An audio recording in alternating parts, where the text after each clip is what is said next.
North Texas students are counting down to the last day of school, of course, and it's this week. And summertime is typically filled with camps, vacations, sports, while hopefully setting aside a little time to relax. But also parents need to think about the dreaded summer slide, learning loss that can happen when kids take a total break from academics. So Dr. Summer Rose, interim CEO of Communities in Schools of the Dallas region, joins me with fun and practical ways to keep young minds sharp all summer long. Good morning to you. Good morning, Erin. Oh my gosh. For having me. So glad to have you. Okay, so tell me, we kind of touched on it just now, but tell me more about what exactly the summer slide is and why parents should be so concerned about it. So the summer slide is typically the academic regression that we see during the summer when kids are no longer in school.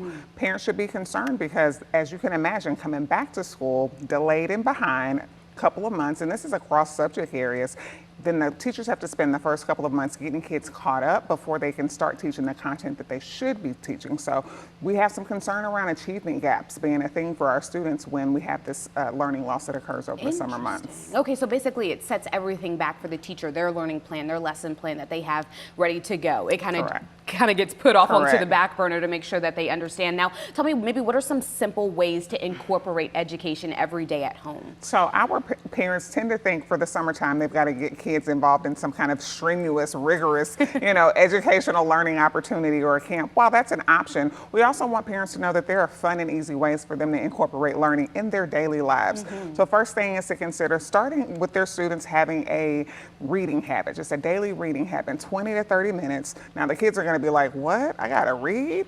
Make it something that they like. Let them choose what they like. Let them choose the book. Comic books are okay.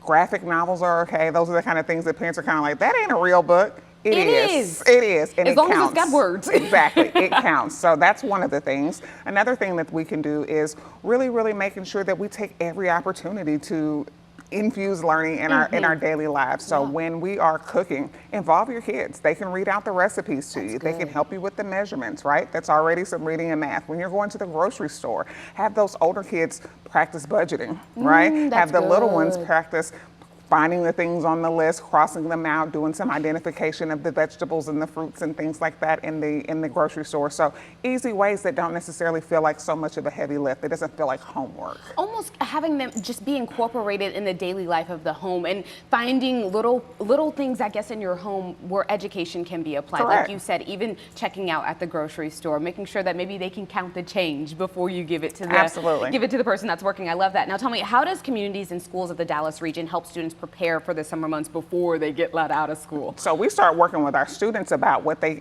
create some healthy summer habits when they come back from spring break. So our students, we're already on top of that. Y'all are on it. I love it. But we also, are very intentional. Our clinical team, which is a team of licensed professional counselors and licensed clinical social workers, they put together summer newsletters that are district specific. So right now we are in over 10 school districts. So we have newsletters for each one of those districts that highlights free community resources, some fun activities for families to do just, as a fun family time, bonding, things that are free. And also it mentions a lot of mental health resources. So while we're right now talking about the educational summer slide, there's also a mental health component to that we want to be attending to. And so we've got resources that list out the 988 suicide prevention hotline, things like that. So that even though families are not in school where they typically have a touch point where they can say, hey, I need some support, they have these newsletters. So we put them in the hands of our students. We give them to the administrators at the schools, and we also post them on our website so that people can refer back to them frequently. Very good. Okay, so you guys have tons of resources that are just ready and available for parents to just log on and take. I love that. That's awesome. Let me ask you this, because obviously the school year is ending. Maybe someone's listening that's a parent or a grandparent, and their kids don't attend the Communities in Schools of the Dallas region. How can someone, if next school year, if they want to get involved with you guys, how can they go about that? Yes, so we do recruitment efforts at the beginning of every school year. So that's, look for us, right? Ask your principal, ask your front desk folks about if Communities in Schools is involved in your school, and we can get you a parental consent form and get your child connected to our program. Very good. Okay, so can viewers also find out so much more at that same website? Yes, cisdallas.org is our website. You can find out how to donate. You can find out how to volunteer your time. You can also see our Amazon wish list, which has a lot of some of the greatest needs that our students are in need of are on that wish list. So we would love for people to take some time, visit our website, learn more about our work, learn more about our 40th anniversary. We turn 40 next month. We're so excited. Congratulations. 40 years of being all in for students. Yes, indeed. Well, thank you so much for all that you do in our community and making sure our students don't fall behind as we head into the summer season. Any other final tips before we go for parents? You want to end it off on a high note? I mean, just thinking about they want the kids not to be on their devices. We get that. They deserve a little bit of a downtime. We want to give them some time with their devices, but then also creating time where they're taking breaks, screen-free time, that they are,